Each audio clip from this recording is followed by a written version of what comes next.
Pool. तेज धूप में शीतल अपनी भाभी सपना और अपनी माँ आशा के साथ मटके में पानी लिए घर जा रही होती है। तभी उन दोनों की नजर सूखी नदी पर पड़ती है और शीतल पुरानी लम्हों को याद करती है। सपना भाभी माँ, नदी में नहाने का मजा ही कुछ और है ना। हाँ, बहुत मजा आ रहा है। देखो, छोटे छोटे बच्चे भी आए हैं नदी में नहाने। सही कह रही हूँ बहू, मेरा पोता अभी सिर्फ 10 साल का है। रोज उसे नदी में ही नहाना होता है। अरे शीतल बेटा, इस गर्मी और धूप में खड़ी होकर नदी की तरफ क्या देख रही हो? ये नदी सूख चुकी है। आंटी, भाभी, जब ये नदी पानी से लपालप भरी हुई थी तब कितना अच्छा लगता था। हम सब कैसे यहाँ पर आकर नहाया करते थे, मजे क्या करते थे। पर आज देखो, ये नदी पूरी तरह से सूख चुकी है। हाँ शीतल, अब क्या कर सकते हैं। मुझे भी पुराने दिनों की बहुत याद आती है, जब हम यहाँ नहाने आते थे और शाम के वक्त नदी का खूबसूरत नजारा देखते थे। कितने साल हो गए इस नदी को सूखे हुए, और वो लालची सरपंच कुछ नहीं करता। अगर वो कुछ करता तो नदी ऐसी ना होती। सास की बात को सुनकर सपना को भी अपने पुराने दिन याद आते हैं, जहां वो अपने परिवार के साथ हर रोज शाम को नदी किनारे काफी देर तक बैठने जाती और वहां बच्चों को खेलते हुए देखती। भाभी, काश कि हमारी नदी फिर से भर जाती। भर तो सकती है शीतल, पर सरपंच कुछ करता ही नहीं। वो तो चाहता ही नहीं कि गांव में नदी फिर से पहले की तरह हो जाए, इसलिए तो कुछ करता नहीं। पता नहीं क्या चाहता है सरपंच। उदास सास, नंद और भाभी तपती धूप में मटके में कुएं से पानी लेकर घर आती हैं। इसी तरह कुछ दिन बीत जाते हैं और एक दिन आशा के छोटे बेटे सूरज का फोन आता है, जो कि अमीर लड़की से शादी करके शहर में बसा हुआ था। आ गई तुझे अपनी माँ की याद? शादी करके तू गांव से क्या गया, वापस पलट के ही नहीं आया। माँ, मेरा और कविता का तो बड़ा दिल करता है गांव आने का, पर मेरी नौकरी भी ऐसी है कि मुझे आराम ही नहीं। मैं तो कहता हूँ आप लोग क्यों नहीं आ जाते हमसे मिलने। वैसे भी हमारी शादी को 1 साल हो गया है और हमने शहर में एक छोटी सी पार्टी रखी हुई है। अगर ऐसी बात है तो हम शहर जरूर आएंगे। इसी बहाने हम भी शहर घूम लेंगे। शहर जाने की बात को सुनकर पूरा परिवार काफी खुश होता है। कुछ ही दिनों में पूरा परिवार शहर जाता है, जहां कविता अपने ससुराल वालों को देखकर काफी खुश होती है और उन्हें बैठाकर एसी की ठंडी हवा में चाय नाश्ता करवाती है। माँ जी, दीदी, नाना जी, आपको यहाँ देखकर बहुत अच्छा लग रहा है। अगर गांव में थोड़ी फैसिलिटीज होती, गर्मी कम होती तो मैं पक्का आती। पर आप तो जानते हैं ना, मुझे बिना एसी की आदत ही नहीं है कहीं रहने की। कोई बात नहीं भाभी, मुझे भी गर्व होता है गांव में लोगों को ये कहते हुए कि मेरे भैया भाभी शहर में रहते हैं और आप इतनी अमीर हैं। मैं तो पहली बार शहर आई हूँ। सच में जो इंसान शहर में रहता हो वो गांव में रह ही नहीं सकता। इतनी अच्छी रोड है, इतने बड़े बड़े घर हैं यहाँ।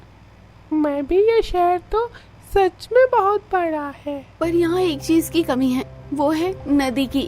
खैर, नदी तो हमारे गांव की भी सूख चुकी है और इसलिए अब इस गर्मी में हमें कुएं से पानी भरकर लाना पड़ता है। इतना बोलकर शीतल उदास हो जाती है। शीतल के चेहरे की उदासी देख कविता सूरज से कहती है, तो क्या हुआ अगर शहर में नदी नहीं है तो? सूरज, क्यों ना कल पार्टी खत्म होने के बाद हम सब वाटर पार्क चले? ये तो काफी अच्छा आइडिया है। वैसे भी मुझे छुट्टी नहीं मिलेगी और संडे वाले दिन मैं घर में ही हूँ, तो हम संडे को वाटर पार्क चलते हैं। पूरा परिवार संडे को वाटर पार्क जाने का प्लान करते हैं। अगले ही दिन घर में पार्टी होती है, जहां पूरा परिवार सूरज और कविता की शादी की पहली सालगिरह एंजॉय करते हैं। और संडे वाले दिन सूरज अपने पूरे परिवार के साथ वाटर पार्क जाता है, जहां सबके लिए कविता कपड़े लेकर आती है। जेठ जी, दीदी, माँ जी, गोलू, काजल, आप सब कपड़े बदल लीजिए। इन कपड़ों में वाटर पार्क पर मजा नहीं आएगा। भाभी, मुझे तो सोच के ही खुशी हो रही है। जब ये वाटर पार्क बाहर से इतना सुंदर है तो अंदर से कैसा होगा? शीतल, ये तो अंदर जाकर ही पता चलेगा कि वाटर पार्क कैसा होता है। अब कुछ ही देर में सभी लोग अपने कपड़े बदलते हैं और वाटर पार्क के अंदर जाते हैं, जहां उनकी आंखों के सामने काफी सारे स्लाइड्स होते हैं। वाटर पार्क में काफी लोग भी होते हैं जो ऊपर से नीचे स्लाइड करके पानी में जा रहे थे। नदी जैसा वाटर पार्क और स्लाइड देख सभी हैरान थे। यहाँ कितना सारा पानी है, लोग कितने मजे कर रहे हैं। वो देखो, वो अंकल कितने ऊपर स्लाइड से नीचे आए हैं। हाँ गोलू, कविता, यहाँ कितने सारे और कितने बड़े बड़े हैं झूले हैं। मुझे तो डर लग रहा है। अच्छा, अभी तो गर्मी है इसलिए सब पानी में इतने मजे कर रहे हैं, ठंडी में कैसे करते होंगे। दीदी, वाटर पार्क सिर्फ गर्मियों में चालू रहता है, अब डरिए मत। चलिए सबसे ऊपर वाली स्लाइड पर चलते हैं और उसके बाद नीचे पानी में, और फिर उसके बाद रेन वाटर डांस करेंगे। इतना बोलकर कविता अपनी जेठानी गोलू, नंद और सास को अपने साथ सबसे ऊंचे वाले स्लाइड पर ले जाती है और वो लोग ऊपर से स्लाइड करते हुए नीचे पानी में जाते हैं। इसी तरह पूरा परिवार वाटर पार्क में काफी मजे करता है। तो वहीं सूरज वाटर पार्क में सभी लोगों की अच्छी अच्छी फोटो क्लिक करता है। आप सब इधर देखिए। यहाँ आकर तो मुझे मजा ही आ गया। ये वाटर पार्क देखकर मुझे अपने गांव की नदी की याद आ गई। याद है सूरज, जब तू और दिवाकर छोटा था तो कैसे मुझसे झूठ बोलकर नदी भाग जाया करते थे। अरे बेटा, फिर तुम दोनों नदी में आकर नहाने लगे। इतनी गर्मी हो रही है, बार बार नदी में नहाओगे तो बीमार पड़ जाओगे। नहीं माँ, हम बीमार नहीं पड़ेंगे। देखो शाम के वक्त भी लोग नहाते हैं। अच्छा ठीक है, पर बहुत नहा लिया तुमने, चलो बाहर निकलो। हाँ माँ, सब याद है। चलो अब घर चलते हैं, कल गांव भी तो वापस जाना है। काफी देर तक पूरा परिवार वाटर पार्क में मजे करते हैं और घर आ जाते हैं, क्योंकि अगले ही दिन उन्हें गांव जाना था, इसलिए वो लोग अपने गांव आ जाते हैं। समय गुजरता है और एक दिन अचानक से आशा के घर पर सूरज और कविता अपना सामान लेकर आते हैं। कविता, सूरज, तुम दोनों यहाँ सब ठीक तो हो ना? माँ, कुछ ठीक नहीं है। मेरी नौकरी चली गई। मैं अपने ससुर से पैसे भी नहीं ले सकता। शहर में रहना मुश्किल हो गया था, इसलिए आप लोगों के पास आ गया। अब यहीं कुछ करना होगा। कोई बात नहीं मेरे भाई, ये भी तो तेरा ही घर है। जब तक तुझे काम नहीं मिल जाता तू यहीं रह, मैं हूं ना। पूरा परिवार सूरज की मदद करता है। समय यूं ही गुजरता है और सूरज को उसके लेवल की नौकरी नहीं मिलती। ऐसे ही एक दिन तीनों नंद भाभी शाम के वक्त बाजार से सब्जी लेकर आ रही होती हैं और तभी सपना कविता को सूखी नदी दिखाते हुए कहती है, ये सूखी नदी देख रहे हो कविता, एक समय था जब ये नदी पानी से भरी पड़ी थी और हम सब यहाँ आकर खूब एंजॉय करते थे। वाटर पार्क से भी ज्यादा मजा आता था यहाँ। इस नदी में सभी लोग बहुत याद करते हैं उन पुराने दिनों को। काश कि हमारे गांव की नदी चालू हो जाती। नदी ना होने की वजह से आपके बच्चे तैरना ही नहीं सीख पाते, पैसे देकर दूसरे गांव में जाते हैं। दीदी, ऐसा ही होता है, जब गांव या शहर में नदी नहीं होती तो शहर में भी जगह जगह स्विमिंग पूल बने हैं और वहाँ तो लोग हजार हजार रुपए देकर तैरना सीखते हैं। दीदी, मुझे एक आइडिया आया है, जल्दी से घर चलते हैं। अपनी जेठानी से नदी और स्विमिंग पूल की बात करते करते कविता के दिमाग में एक आइडिया आता है और वो जल्दी से घर आकर सभी घर वालों से कहती है, दीदी, आप मुझे बता रही थी ना, नदी ना होने की वजह से लोग स्विमिंग करने के लिए यानी तैराकी सीखने के लिए दूसरे गांव में जाकर पैसे देते हैं। क्यों ना सूरज, हम भी अपने ही गांव में एक छोटा सा स्विमिंग पूल खोले और सिर्फ 50 रुपए की टिकट रखे और पूरे दिन लोगों को स्विमिंग पूल में एंजॉय करने दे। ऐसे गांव वालों को भी फायदा होगा और हमारा भी अच्छा खासा बिजनेस हो जाएगा। कविता, मेरे पास थोड़े से पैसे रखे हैं। अगर मैं उन्हें इस बिजनेस में लगा दूंगा और कल को मुझे काम नहीं मिला तो मैं क्या करूंगा? माँ जी, सूरज को समझाओ ना, पैसे हाथों का मैल है, आज नहीं तो कल खर्च होना ही है। तो क्यों ना हम किसी अच्छी चीज में खर्च करें। वो फिजूल की चीज में खर्च हो तो उससे अच्छा है तो हम उसे अपने बिजनेस में लगाएं। क्या पता हमारा स्विमिंग पूल का बिजनेस चल जाए। कविता बिल्कुल सही कह रही है। वैसे भी गर्मी है, अगर स्विमिंग पूल के बारे में लोगों को पता चलेगा तो वो जरूर आएंगे। अगर स्विमिंग पूल के लिए जमीन चाहिए तो मैं अपने वो घर में से थोड़ी ही दूर पर हमारी एक जमीन खाली है, रोड की साइड, वहाँ तुम अपना स्विमिंग पूल चालू कर सकती हो। और भाई, तू पैसे की चिंता मत कर, जो पैसे कम पड़ेंगे वो मैं दे दूंगा। तुम बस स्विमिंग पूल का काम चालू करो। घर वालों का साथ पाकर अगले ही दिन से कविता और सूरज अपना काम शुरू कर देते हैं और वो लोग सबसे पहले मजदूर को बुलाते हैं और जमीन दिखाते हैं और उसी जमीन पर स्विमिंग पूल के लिए गहरा गड्ढा खुदवाते हैं और महंगी टाइल्स मंगवाकर अपनी स्विमिंग पूल में लगवाते हैं। साथ ही उसमें पानी फिल्टर करने के लिए फिल्टर लगाया जाता है और अब दिवाकर कुछ पानी के टैंकर मंगवाता है और स्विमिंग पूल को पानी से भरता है। 1 महीने में उनका स्विमिंग पूल बनकर तैयार हो जाता है। माँ जी, ये स्विमिंग पूल कितना बड़ा और सुंदर बना है। दीदी, मैंने तो गांव में स्विमिंग पूल होने के पोस्टर भी बांट दिए हैं। ये नदी जितना बड़ा तो नहीं है, पर दिखने में अच्छा लग रहा है। मैं तो जा रहा हूँ इसमें नहाने। हेलो, एक्सक्यूज मी मैडम, मुझे पूरे दिन के लिए आपके स्विमिंग पूल में अपनी प्रैक्टिस करनी है। पूरे दिन का चार्ज कितना लोगी? माँ जी देखिए, हमारा पहला कस्टमर आ गया। भैया पूरे दिन के सिर्फ 100 रुपए और आधे घंटे के 50 रुपए। ये तो बहुत सस्ता है। अब तो मैं इस गर्मी में रोज आ सकता हूँ यहाँ स्विमिंग करने के लिए। इतना बोलकर वो लड़का 100 रुपए में पूरे दिन के लिए टिकट खरीदता है और अपनी स्विमिंग की प्रैक्टिस करता है। अगले दिन वही लड़का अपने 4 और दोस्तों को साथ ले आता है और इस तरह पूरे गांव में कविता के स्विमिंग पूल की चर्चा हो जाती है। और अब न सिर्फ लड़के बल्कि औरतें भी आती हैं। आशा बहन, गांव में तो नदी तो रही नहीं, तुम्हारी अमीर बहू ने इतना पैसा लगाकर स्विमिंग पूल चालू किया है। इसी बहाने हम सबको इस गर्मी में थोड़ी राहत तो मिलेगी। इस तरह देखते ही देखते सभी गांव वाले अब बिना सोचे समझे टिकट खरीदते हैं और स्विमिंग पूल में नहाने के लिए आते हैं। और इस तरह आशा की अमीर बहू गांव में स्विमिंग पूल बनाकर अपना बिजनेस शुरू करती है। दीदी, आपका घर कितना बड़ा और आलीशान है। ये बड़े बड़े एसी और महंगा सामान, सच में ऐसा लग रहा है जैसे मैं किसी इंडियन टीवी सीरियल की शूटिंग की जगह आ गई हूँ। मेरे घर में तो आपके घर जैसी एक भी चीज नहीं है दीदी। ऐसा क्या? चल कोई बात नहीं, महंगे सामान वामान से क्या होता है। तूने बताया तो था कि तेरी सास और विकास तुझसे कितना प्यार करते हैं। जिंदगी में बस प्यार होना चाहिए। सही बोल रही हो दीदी। अरे दीदी, अभी हाल ही में तो आपका बर्थडे आया होगा ना? 19 मार्च आपका बर्थडे है। जरा मुझे कुछ अपने ससुराल में पहले बर्थडे के बारे में तो बताइए। कैसा गुजरा आपका पहला बर्थडे अपने दूसरे घर वालों के साथ? बर्थडे? अरे राशि, इस उम्र में कौन ही बर्थडे मनाता है। तू भी ना। क्यों नहीं मनाते?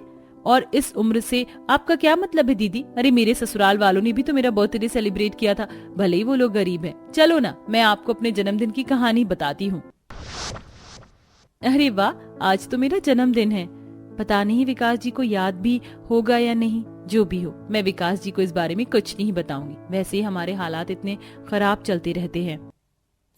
राशि ने डिसाइड कर लिया था कि वो अपने जन्मदिन के बारे में किसी से कुछ नहीं कहेगी। कुछ ही देर में वो तैयार होकर कमरे से निकल आई, जहां उसने देखा कि उसकी सास एक बड़ी सी लाठी से पंखा चलाने की कोशिश कर रही थी। अरे माँ जी, क्या कर रही हैं?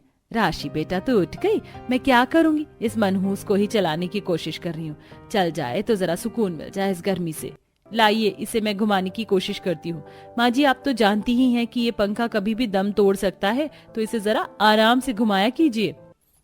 राशि ने ऐसे बोलकर स्टूल पर चढ़कर अपनी छत पर लगा पंखा घुमाया, जिससे कि वो चल गया। और वाह बहू, अब तू भी ये घरेलू जुगाड़ सीख गई है। आखिर बहू किसकी हूँ? अरे माँ जी, विकास जी कहीं दिखाई नहीं दे रहे हैं। कहाँ पर हैं वो? बेटा वो तो आज जल्दी ही काम पर चला गया। रुक, एक काम कर, हम दोनों का ही नाश्ता बना ले। विकास जी ने तो मुझे जन्मदिन विश भी नहीं किया और वो ऐसे ही चले गए।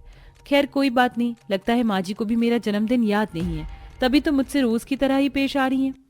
माँ जी ठीक है, मैं नाश्ता बना रही हूँ, आप बता दें कि आप क्या खाएंगी। राशि ऐसे बोलकर चूल्हे पर बैठ गई। गर्मी काफी ज्यादा थी, जिसकी वजह से घर में ही चूल्हा जलाने में घमस हो गया और राशि को पसीना आने लगा। तभी संध्या ने अपने पल्लू से उसके माथे का पसीना साफ किया। चूल्हा जलने से घर में कोट हो जाता है ना बहू, तुझे भी कितना पसीना हो गया। संध्या का मुंह देखकर राशि बस मुस्कुरा दी। अब वो भी अपने जन्मदिन के बारे में भूल चुकी थी। ऐसे ही दोपहर हो गई और घर का सारा काम दोनों सास बहुओं ने मिलकर ही निपटाया। अगर राशि ने रोटी बनाई तो संध्या ने उसे आटा मसल कर दिया। ऐसे जब राशि ने सब्जी बनाई तो संध्या ने उस सब्जी को काट कर दिया। ऐसे ही चलते चलते शाम हो गई थी कि तभी शाम के वक्त मैं घर पर आ गया। अरे मेरी धर्मपत्नी कहाँ है? विकास जी, आप आज मुझे बिना बताए काम पर क्यों? ये सब क्या है? Surprise, happy birthday my dear पत्नी। आपको याद था? हाँ हाँ बहू, हम दोनों को ही याद था और हम तुझे शाम के वक्त केक से ही सरप्राइज देना चाहते थे। इस सब की क्या जरूरत थी? क्यों जरूरत नहीं थी? अब जल्दी से आओ राशि, आकर अपना केक कट करो। विकास ने राशि का हाथ पकड़कर उससे केक को कटवाया, जिसके बाद राशि ने विकास और संध्या के साथ केक खाया और फिर भाई वाह, बड़ा ही स्वादिष्ट होता है केक तो। अच्छा बच्चों जाओ, अब तुम दोनों कुछ देर को बाहर टहलाओ, तब तक शाम के सारे काम मैं निपटा लूंगी। संध्या की बात सुनकर विकास और राशि दोनों बाहर टहलने को निकल गई, जहां विकास राशि को एक पार्क में ले गया और पार्क में विकास ने राशि को अपना और उसका नाम लिखी हुई एक ब्रेसलेट गिफ्ट की। वाह, कितनी सुंदर ब्रेसलेट है। मैंने तो कभी नहीं सोचा था कि मेरे ससुराल वाले मेरा इतनी गरीबी में भी इतने अच्छे से बर्थडे मनाएंगे। आपका शुक्रिया विकास जी। उसके बाद मैंने और विकास जी ने आइसक्रीम खाई। वो ज्यादा महंगी तो नहीं थी, लेकिन विकास जी के प्यार से उसका स्वाद और भी बढ़ गया था। और दीदी, कुछ इस तरह से मेरा ससुराल में पहला बर्थडे बीता। आप भी बताओ ना, जीजू ने आपका बर्थडे कैसे मनाया? भले ही वो छोटा सा सेलिब्रेशन ही क्यों ना हो। दीदी, मैंने तुझे बताया तो मैंने अपना जन्मदिन नहीं मनाया, लेकिन अगर तू डिटेल में ही जानना चाहती तो सुन। मैं ना अपने बर्थडे की रात से ही बड़ी एक्साइटेड थी।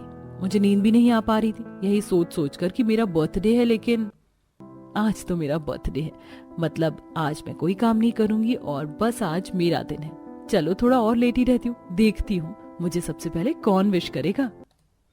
तारा जागने के बाद भी अपने बिस्तर में ही लेटी रही। कुछ देर लेटने के बाद उसकी आंख लग गई। अभी वो सो ही रही थी कि तभी उसके कमरे में उसकी सास उर्मिला आई और सोती हुई तारा के ऊपर से उसने कंबल खींच लिया। कौन है? महारानी, उठना नहीं है तुझे? कब तक सोएगी? नीचे आओ और आकर मुझे नाश्ता बना कर दे। माँ जी, आप नाश्ता किसी भी नौकर से बनवा लीजिए, क्योंकि आज मेरा बर्थडे है। बर्थडे है तो कौन कहता है कि बहुएं अपने बर्थडे पर काम नहीं करती? मैंने आज सभी नौकरों को छुट्टी दे रखी है, तो तुझे ही आज सारे काम करने पड़ेंगे, समझ आया? अच्छा, समझ गई है तो यहाँ भूत बनी बैठी मत रह, जल्दी आओ और आकर मुझे नाश्ता दे। और हाँ, उसके बाद खाना भी बना देना, और घर की सफाई भी आज तेरे ही जिम्मे रहेगी, क्योंकि आज सभी नौकर छुट्टी पर हैं। तारा अपनी सास के आगे कुछ भी नहीं बोल पाई और अपने होठों को सिलकर उसने सारे काम अकेले ही किए। उसने सबसे पहले नाश्ता बनाया, उसके बाद सफाई करके उसने खाना भी खुद बनाया। भले ही मेरे घर में एसी लगे हुए हैं, मुझे काम करने में कोई दिक्कत नहीं होती, क्योंकि सारी सुख सुविधाएं मेरे पास है, लेकिन फिर भी मैं इस तरह से नहीं रह सकती हूँ। कम से कम मेरे बर्थडे वाले दिन तो मुझसे ठीक से बर्ताव किया जाना चाहिए। हो भी तो सकता है कि शेखर जी को मेरा बर्थडे याद हो और वो मुझे किसी रोमांटिक सी जगह घुमाने ले जाएं। तारा ऐसे ही ख्याली पुलाव बनाने लगी और कामों को करने लगी। लगभग शाम के 5 बजे तक उसके सभी काम निपटे और फिर अपने कमरे में जाकर उसने शेखर को फोन लगाया। हाँ बोलो तारा। शेखर जी, आप आज जल्दी काम से आएंगे ना? किस लिए? आज मेरा बर्थडे है। क्या तारा, तुम भी ना? तुम्हारा बर्थडे इम्पोर्टेंट है या काम? मुझे आज बहुत काम है, इसलिए मुझे दोबारा से डिस्टर्ब मत करना। शेखर ने ऐसे बोलकर फोन को काट दिया, जिससे कि तारा की आंखों में आंसू आ गए। अभी उसके दिल पर एक चोट पड़ी ही थी कि तभी उसके पास उर्मिला आई और उसे डांटते हुए बोली, छोटी सी बच्ची है क्या जो जन्मदिन का गाना गाया हुआ है? बोल, चल कोई नहीं मना रहा तेरा बर्थडे। आकर सारे घर के कालीन और चादरों को अच्छे से मशीन में धो, समझ आया? जी। और कुछ इस तरह से मेरा बर्थडे बीता। अपने बर्थडे पर मुझे खूब डांट पड़ी और साथ ही सासू माँ ने मुझसे भर भर कर काम भी करवाए। राशि, मुझे तो अमीर ससुराल के नाम पर बस पैसा मिला, लेकिन प्यार तो कहीं खो ही गया मेरी जिंदगी का। लेकिन मैं तेरे लिए बहुत खुश हूँ। दीदी ऐसे मत बोलो, आपके हिस्से का प्यार भी आपको वक्त पर जरूर मिलेगा। बस आप यकीन रखो और आप अपने घर वालों से किसी तरह की शिकायत भी मत करो दीदी, क्योंकि जितने बड़े लोग उतने खर्चे और जिम्मेदारियां भी, तो इंसान थोड़ा चिड़चिड़ा हो ही जाता है। आप अपने ससुराल वालों के हिसाब से चलो, देखना वो भी आपसे खुश रहने लगेंगे।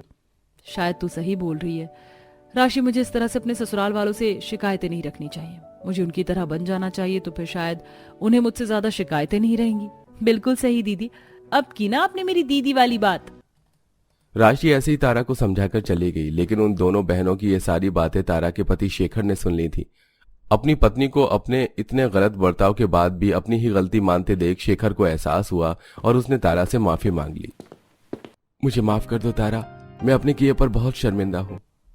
नहीं शेखर जी, इस तरह से माफी मत मांगिए, मेरी भी गलती है, मुझे भी आपके बारे में समझना चाहिए था। अगर तुम बुरा न मानो तो क्या आज तुम मेरे साथ कैंडल लाइट डिनर पर चलोगी? शेखर की बात सुनकर तारा की आंखों में आंसू आ गई। बस फिर क्या था, उसी दिन से तारा को वो सम्मान और प्यार मिलने लगा जिसकी वो हकदार थी। शेखर ने उससे माफी मांग ली और फिर तारा भी अपने घर में खुशी खुशी रहने लगी।